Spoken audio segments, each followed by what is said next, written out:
You are mid-sentence in a work chat, Wait, what mid-scroll on happened a to the digital chat? map, Come on, or I need to send this mid-payment at a message. self-checkout Oh, internet register, just go down? doing a You have hundred got to be tiny kidding everyday me. things effortlessly without ever thinking of them as actively using the internet. They're just the ordinary mechanics of living your life. Then, all at once, everywhere across the entire planet, none of it works anymore. This is not a slow, localized outage. It is not one country losing service while neighboring nations carry on as usual. Every router, every server, every fiber optic cable, and every satellite link, everywhere on Earth, stops carrying data at the exact same instant.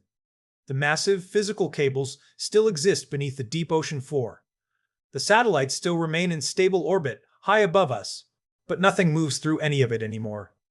At first, this reads like the ultimate inconvenience rather than an existential crisis. Your smartphone still powers on.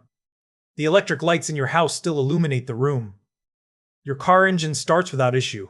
Surely you think to yourself, technicians fix internet outages all the time, and service will return shortly. But the internet was never really one single application or website you chose to use on purpose. It became the invisible layer underneath almost everything else in modern society, quietly carrying essential instructions between automated systems that had, over 3 decades of rapid digital growth, completely forgotten how to function without it. Consider the sheer scale hiding behind that one boring word outage. More than 5 billion human beings were actively connected to the global network before this happened, but far more critical than the human users were, the millions of machines constantly talking to other machines without any human involvement whatsoever. Automated payment systems verifying a credit card at a local gas pump, traffic sensors dynamically adjusting signal timing across major cities, hospital systems pulling up a patient's medical history, municipal water treatment facilities monitoring remote pressure valves, and massive logistics, warehouses tracking exactly which heavy pallet sits on which shelf. None of that activity was really browsing the web. It was modern critical infrastructure using the internet as its central nervous system. During the first few minutes, most individuals naturally assume it is an issue with their own connection. They restart their wireless router. They check their phone to see if signal bars are displaying. Then someone glances out a window at a neighbor, glances across the office at a coworker, or notices a total stranger on the street, staring at their screen with the exact same confused expression.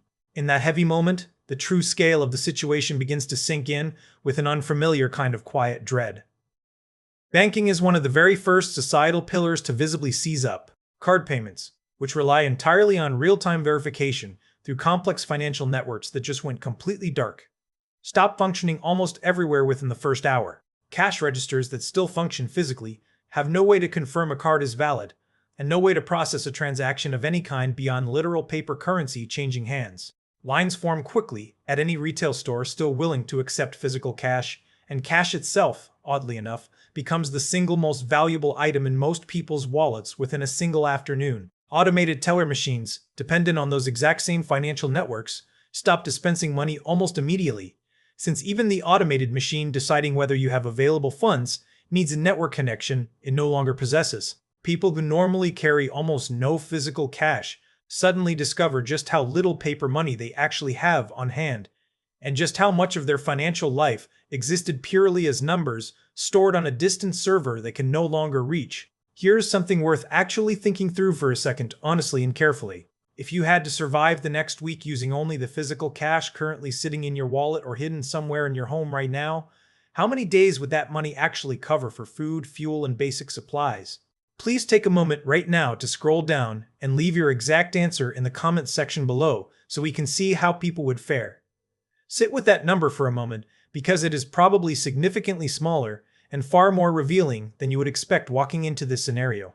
Within the first few hours, emergency departments and hospitals shift into emergency protocols they had trained for, in theory, but rarely used at full scale. Electronic medical records, the digital databases holding a patient's medical history, dangerous drug allergies, and current active medications become completely unreachable in medical facilities that had fully digitized years ago. Medical staff fall back on physical paper charts, on human memory, and on verbal handoffs between working shifts, all of it drastically slower and far more error-prone than the automated system it is replacing, in the exact high-pressure environment where human errors carry the highest cost imaginable. Airports face a uniquely visible and immediate collapse. Flight schedules, passenger booking systems, automated baggage tracking, and even essential communication between air traffic control towers in different regions all route through digital networks that suddenly cannot talk to each other. Aircraft already airborne generally continue flying safely using separate radio and radar systems built with heavy redundancy in mind, but everything on the ground, including passenger boarding, ticket rebooking, fuel delivery, logistics, and flight coordination between major airports, grinds down to something resembling total chaos within a single afternoon. Global supply chains, already fragile in the best of circumstances, seize up almost immediately. International shipping companies that track cargo containers electronically lose all visibility into where anything actually is located. Massive distribution warehouses running on automated inventory systems have no technical way to confirm what goods remain in stock or what items need restocking. Trucking companies that route deliveries through live traffic data and logistics software revert to pure guesswork, and delivery times that used to be measured in hours stretch into long days as the entire coordinated system that quietly moved goods around the globe simply stops coordinating. By the end of the first day, direct communication itself becomes the most visible daily loss for ordinary citizens. Email services stop entirely and instantly. Instant messaging applications stop completely. High-definition video calls stop altogether.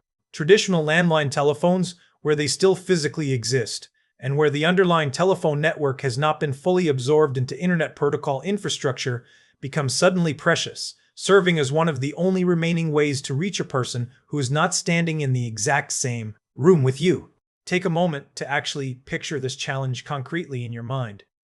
If you urgently needed to reach exactly one person right now, someone living far away in another city, with no internet access and no mobile cell data, what would you actually do? Would you get in your car and drive there? Would you write a physical letter and wait days for delivery? For most people under 40 years old, that question does not have a fast or comfortable answer, and that gap tells you something profound about how completely instant communication became assumed rather than earned. Governments, meanwhile, face their own deeply layered institutional crisis. Tax collection systems, social benefit payments, motor vehicle record databases, public utility management, and court filings, all of it constructed on digital databases accessible only through networks that no longer function, freeze completely in place. Local emergency services largely continue operating, since radio-based dispatch systems for police, fire, and ambulance predate the modern internet and were deliberately engineered with physical redundancy. But even in public safety, the digital systems layered on top over the past 20 years, such as GPS-linked vehicle routing, digital incident records, and real-time coordination between different municipal departments, degrade back to something closer to how emergency response worked decades earlier. Within the very first week, news media and information flow changed dramatically across society. Television networks and AM radio stations running on older broadcast infrastructure, largely independent of the internet, become the primary source of news again, exactly as they were before online news outlets existed at all. Physical print newspapers, if any printing presses can still receive updated editorial content through non-internet channels, experience a strange, sudden surge in cultural relevance. Unfiltered rumors and word-of-mouth reports, operating without any fact-checking or algorithmic moderation, spread through local communities at a speed and with an accuracy that nobody has experienced in many years. Global financial markets, entirely dependent on instantaneous algorithmic trading and constant real-time data flow, essentially cannot function in any conventional capacity. Major stock exchanges either halt trading entirely or fall back on manual, decades-old floor procedures capable of processing only a small fraction of normal transaction volume. Commercial businesses that price their goods dynamically, that process worker payroll through cloud-based systems, and that coordinate daily operations with remote employees entirely online, face an operational crisis layered directly on top of the financial one. Remote work, an entire category of global employment that exploded over the previous decade, simply stops existing for as long as this blackout lasts. Millions of professionals whose entire livelihood lived inside a web browser tab find themselves with no technical way to perform their jobs at all. Not slower, not degraded, but genuinely impossible until connectivity returns in some functional form. By the end of the second week, national governments and major corporations began establishing emergency communication networks, often using older technology deliberately kept in reserve for exactly this kind of catastrophic scenario. Military-grade shortwave radio systems, satellite phones assigned to critical emergency personnel, and physical courier networks moving paper documents the way societies did before electronic data transfers existed. These emergency systems are slow, highly limited in capacity, and nowhere near sufficient to serve the population at large, but they keep the most essential functions of government and emergency response technically alive. Communities, meanwhile, begin rediscovering older patterns of social organization out of pure necessity. Neighbors who previously communicated almost entirely through digital group chats start posting physical paper notices on community boards, meeting in person on street corners, and relaying vital local information the way small towns did for most of human history. Local independent radio stations, where they still operate, become genuine community hubs once again, broadcasting practical survival updates, public health notices, and local supply locations instead of music, since accurate practical information is suddenly the most valuable service they can possibly offer to their listeners. Within a month, a strange and stark split starts to emerge between regions with strong pre-digital infrastructure still intact, such as functioning postal networks, robust television broadcast systems, and cash-heavy local economies, compared to regions that had become almost entirely dependent on digital infrastructure with no meaningful physical fallback. The first group adapts, slowly, painfully, and with great effort, but it continues to function. The second group struggles considerably more, having spent years quietly dismantling, defunding, or neglecting the analog systems that the internet had made seem entirely unnecessary. There are few genuinely fascinating, even positive social threads buried inside these long months of hardship. Some local communities report a genuine return of face-to-face human connection, with neighbors who had never spoken to one another, now organizing local food distribution, sharing vital tools, and managing mutual aid networks out of pure necessity rather than any deliberate ideological shift. Small local businesses that survived on physical cash transactions and personal word of mouth find themselves suddenly far more resilient than their digitally dependent corporate competitors around them, representing a strange and unexpected reversal of the usual economic advantage. This profound societal vulnerability highlights a quiet, deeply uncomfortable truth about modern technological reliance that we rarely stop to analyze during our comfortable daily lives. We take these complex mechanisms entirely for granted every single morning. We collectively constructed our entire modern economic and social civilization upon an invisible digital foundation, without ever contemplating what happens if that foundation permanently vanishes overnight. We eagerly traded physical backup systems for sheer algorithmic efficiency, assuming the network would remain permanent and unbreakable. Now forced to confront the harsh reality of a silent digital infrastructure, humanity must painfully navigate the physical friction of a world that moves strictly at human speed.